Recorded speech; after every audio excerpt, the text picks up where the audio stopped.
तर पहा, भागाकार म्हणजे डिव्हिजन. भागाकार म्हणजे काय? भाग म्हणजे वाटणे. कोणतीही आकडा किंवा संख्या दुसऱ्या आकड्याने किंवा संख्येने किती वेळा मोजता येतो हे समजण्यासाठी भागाकार वापरला जातो.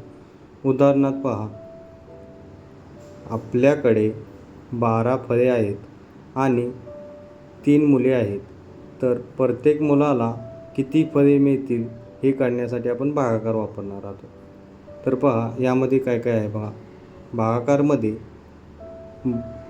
भागाकार करताना 12 म्हणजेच भाज्य, 3 म्हणजे भाजक आणि जी संख्या येणार आहे ती म्हणजे उत्तर.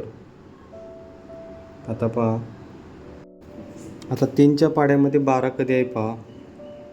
3 चोक 12.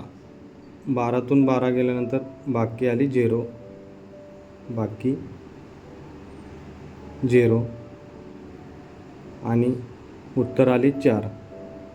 म्हणजेच प्रत्येक मुलाला 4 फळे येतील.